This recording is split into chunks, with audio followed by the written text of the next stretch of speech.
Also, there are a lot of you out there that lost your job due to mandatory layoffs or closures and may be in need of health insurance. If there's any good news, there is now a short-term health insurance plan that is very affordable. You can get this plan for 1 month or 6 months. The plan has a max out-of-pocket of $3,500, covers 10 urgent care visits free for the first $500, and all accidents are covered at no cost to you, not including car accidents.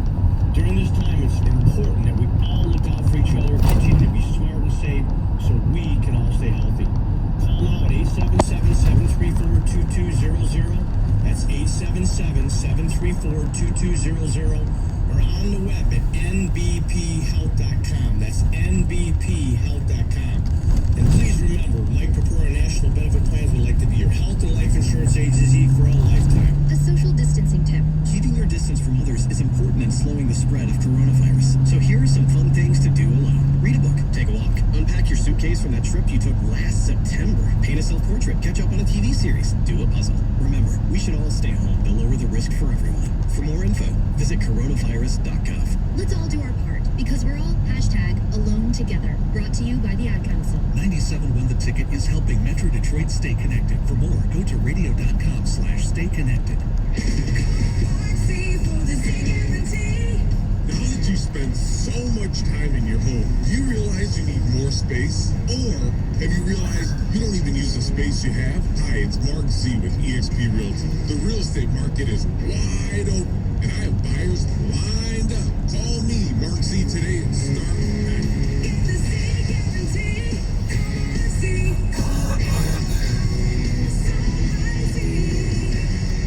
Right now, the world feels different as we stay apart to make sure we can safely come back together.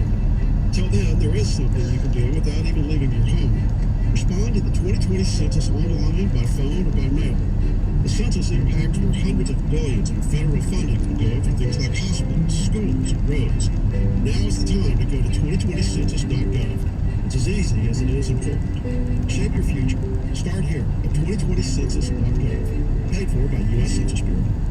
Every home has a to-do list. That leaky drain, bare spots on the lawn, repainting the trim. To finally get that to-do list done, call in a pro. Over the past 20 years, HomeAdvisor has connected over 100 million homeowners with trusted local pros. And during these times, we're making it easier than ever for great pros to join the HomeAdvisor network. For a limited time, home service businesses can get $200 in free advertising. Visit homeadvisor.com/grow for details. That's homeadvisor.com/grow. Trucks and 97.1 The Ticket are standing strong with you every weekday at 6 p.m. Every day at 8 a.m. we'll announce a song. Then at 6 p.m. go out on your porch, play the song on an instrument, sing the song, or play it from your phone. Then post a video to #PlayOnThePorch. We'll see you on the porch. Let your voice be heard. Call the G Las Vegas 97.1 The Ticket studio line at 248-539-9797. On G Las Vegas, the home for Detroit sports in Vegas. May 24th, 2008, the Detroit Red Wings host the Pittsburgh Penguins. It's the Stanley Cup Finals, Game 1. This is how Hockey Town legends are made. Brought to you by Tito's Handmade Vodka and Blue Cross Blue Shield of Michigan. Saturday night at 6 on 97.1 The Ticket. Good morning, 621. The Jamie and Stoney Show here on 97.1 The Ticket. The sight of downtown Detroit right now, I'm watching Channel 2, and the way the sun is reflecting off the bridge and the buildings is really quite spectacular. So it's a beautiful sunrise to start this day. High of 60 degrees. Let's go to Heather now with news. What's up, Heather? Good morning, you guys. So yesterday, Dr. Fauci warned the Senate that reopening the nation's economy too soon could lead to additional outbreaks of the coronavirus that we may not be able to control. Concern is that as states or cities or regions, their attempt, understandable, to get back to some form of normality, disregard to a greater degree the checkpoints that we put in our guidelines when it is safe to proceed in pulling back on mitigation. Because they feel if that occurs, there is a real risk that you will trigger an outbreak that you may not be able to control, which in fact paradoxically will set you back, not only leading to some suffering and death that could be avoided, but could even set you back on the road to trying to get economic recovery. changing the subject. While he was testifying from home because he is in self-quarantine. I watched a lot of that. Now, a lot of people aren't talking about what he just said, which was quite the warning. They're actually talking about what he had in his home office. His books. Geez. He had books piled up on the ground, not in bookshelves, but just books, tons of books. People wanted to know what he reads, what he's been reading. They wanted to know all about the clutter that he had on his desk. And I guess there was a really old CD player in this office he was reporting from. So people were very curious as to what he had in his office. I think people were very into what he said, but also curious about himself as well. Yeah. I did notice that he didn't have your typical, bookshelf background, but there was like a shelf on the side, but it looked like There was a shelf. It did look like he was like on one side of the desk looking down a lot. Maybe that was just a notice. I don't know. Yeah. He obviously gave a very stern warning there to the country as a whole. But again, and this goes back to a lot of the stuff we've talked about, there's no way to define it. There's no way to, look, if they reopen things, there will be more cases. I don't think there's any dispute about that. How many cases? Are the hospitals ready for them? What would the economic impact be, both positive and negative? And unfortunately, nobody, including Fauci, can really put any sort of numbers on that, which is not going to change the way people feel. The people who want to reopen the economy, they want to reopen it, and the people who are skeptical about it health-wise and economic-wise, doesn't change their view either. I find it interesting that the Archdiocese announced yesterday that Catholic churches are going to reopen starting as early as next week. Will you go? No, absolutely not. I don't see a need to rush that. I don't know. I understand that there are people out there who hold religion in a higher regard than I do. It's important in my life. I'm not trying to dismiss it, but I just don't see. We talk about essential things. I know we've moved beyond essential, but your church is a communal event. It's not social distancing on a golf course, right? Social distancing when you go into a Kroger or something like that. You kind of have to be near other people, and I don't know. I'm not a fan. So the number of deaths linked to COVID-19 in Michigan reached 4,674 on Tuesday, with 90 new reported deaths and then also 469 new cases. Now, this was actually the 13th straight day that the state reported fewer than 1,000 new cases, which is great news. Obviously, it's a very hopeful trend, and the state's chief medical executive actually says that the rate of increase for new cases continues to slow in Michigan, which is what we want to hear, but then did add kind of a warning that says there still is the possibility, however, that each new infection has the potential to spread to many other people. So we're trending towards positivity. The whole problem is, you said the word unknown. Nobody knows. Fauci even basically says doesn't know. Everything seems to be all cautionary, which I totally understand. And I totally understand people who just want their lives to go on as normal. But with so much doubt, one way or the other, it's very difficult. And unfortunately, as we've seen in the state capitol, as we've seen in other parts of this country, it's become A, political, and B, just so divisive here on one side or the other on the coronavirus. And to be quite honest, there's really no right or wrong yet. We have no the only proof we have are the stats.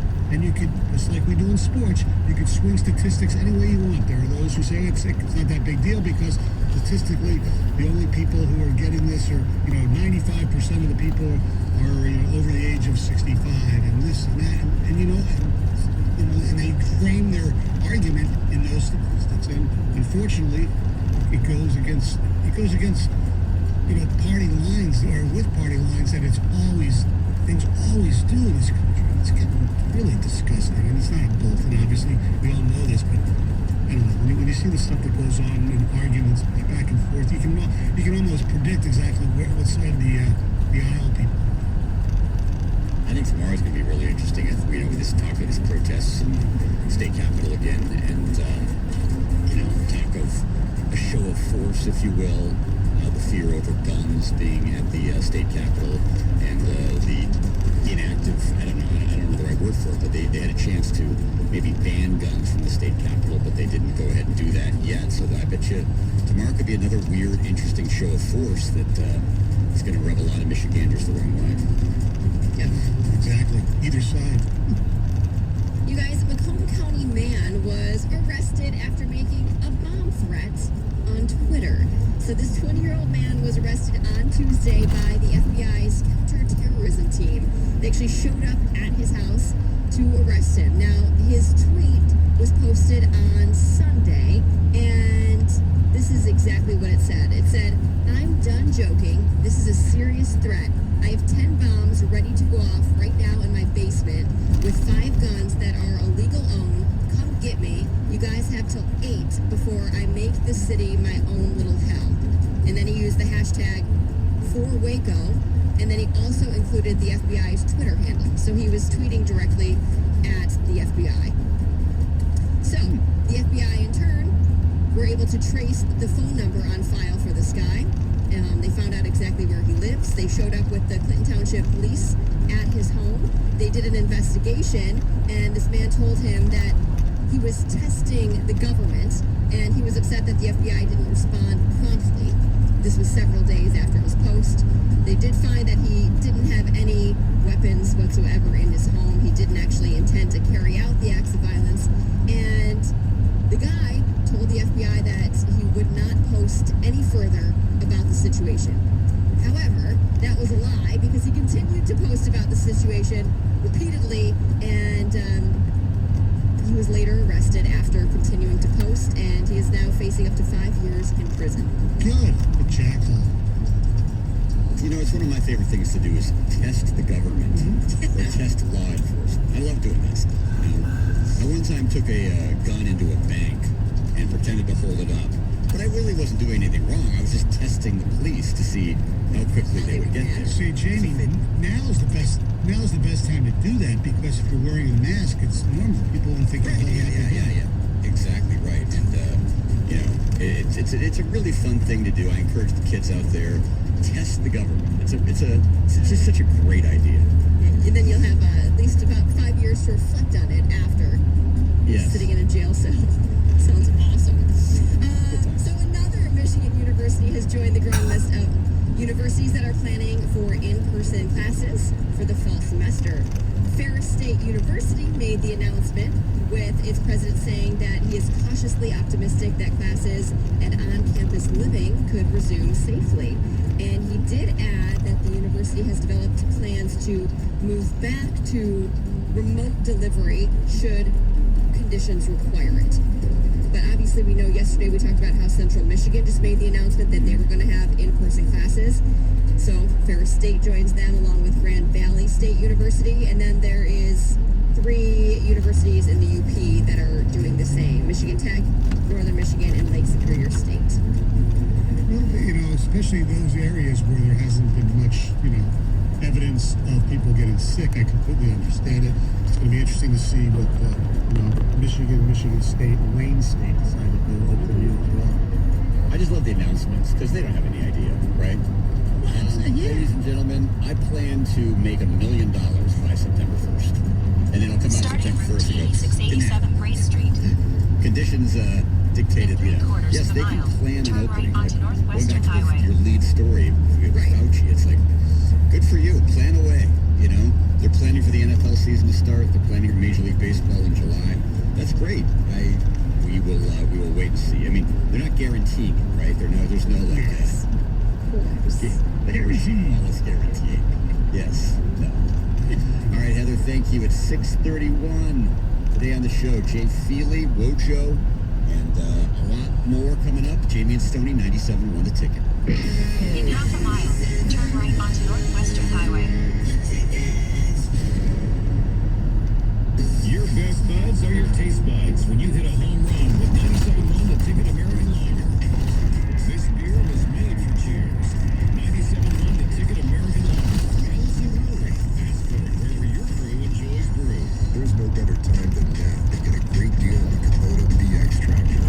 Mow, haul, dig, lift. With the #1 selling subcompact tractor in the U.S. for over 10 years. You own the land. Now, make it yours with the Kubota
see these unbelievable all-stars in the NBA draft. It's considered a pretty weak draft. You know, there's guys who sit there and say, you know, bust. There's a few guys that could be great players where they could be absolute awful, like Greg Anthony's kid, like Cole.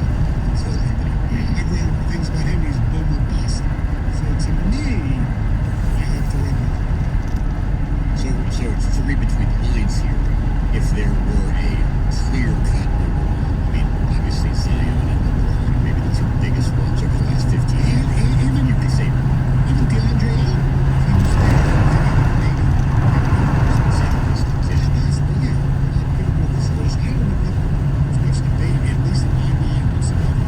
Well, I tend to agree with you. The only reason why I would maybe differ with you a little bit is the fact that, and it has nothing to do with Iserman and what he did in Tampa Bay and Ed Stefanski. I'm not trying to differentiate between the two in terms of faith and their ability to build rosters. Because I do like some of the moves Stefanski has made in the last couple of years to move contracts, free up money, but still bring in some prospects in the return.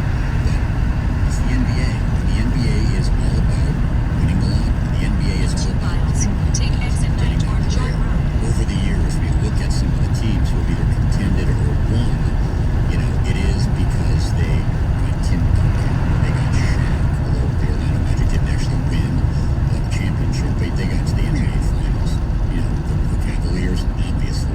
Now other teams have done it through drafting more shrewdly, like Golden State, Curry and Thompson, and Draymond. But I just think for the most part, you know, and maybe I'm falling into a cliche here, Stoney, but it's like to win in the NBA, you kind of get lucky. Because when you're in the position the Pistons are in, you're not going to get the free agents like the Nets did, the Clippers did, et cetera, because you're just it's nothing. And I don't believe it's the geography. I don't believe in any. It's just these players choose where they're going to go. I agree with you completely, Jamie. Because of the draft class for this year in the NBA, that changes everything. You know, obviously last year was Zion, but even take Zion away, if John Morant was the number one, right, people thought he was going to be a great player. Yeah, that's why he went. I mean, I mean, I don't know if he's going to be Rookie of the Year, but he's like a contender to be Rookie of the Year unless Zion gets him for like short-term I think, you know, I mean, I would probably say the Red Wings as well for the reasons you outlined. Use the right I know lane to there's take people exit out 9 there toward Joy Road. who have guys. I mean, obviously, if you go on Pistons Twitter, which is legendary, of course, there are people on there who are LaMelo Ball guys. They just are. And so they view him as a game changer. So they would say Pistons, probably partially because they're active on Pistons Twitter, but also because that's their guy, and they think he can make a huge, significant change for the Pistons, right? I'm just going by Take the exit, national then turn right experts, onto Joy Road. international experts say about Lafreniere that he can't miss, and he's going to be a At great the light, player. Is he going to be use the middle lane to turn Crosby, right onto Joy somebody Road. like that? No, but he's going to be, he's got a chance to be an all-star for, you know, over a decade. Turn right. I don't see that, anybody saying that about anybody in this NBA draft. Where there's no can't miss. You know, LaMelo Ball, Anthony In a Edwards, quarter they're going to mile, be good turn players. left onto Gray Isn't Street. anybody saying, oh my God, you have to have him. Your franchise will never be the same. No, you're not saying that. In fact, I was reading something about LaMelo. I mean, it's like, it reminds me a little bit of the scouting report on Jason Kidd when he came out of college. And Kidd turned out to be a Hall of Famer. I'm not trying to dismiss Kidd, but it's like a 6'7" point guard who can create, drive, pass. But he's a shaky Turn shooter left and he's onto a Gray poor Street. defender. Then the destination is on your right. That's exactly what I want. He likes to shoot. What's that? Well, LaMelo likes to shoot. I know that. Yeah, I mean, and Kidd was a brilliant defender, so that's a one big The difference destination between is the two. on your right. 248-539-9797. You can only win one lottery. It's going to be the Pistons winning the NBA draft lottery or the Red Wings winning the hockey NHL draft lottery.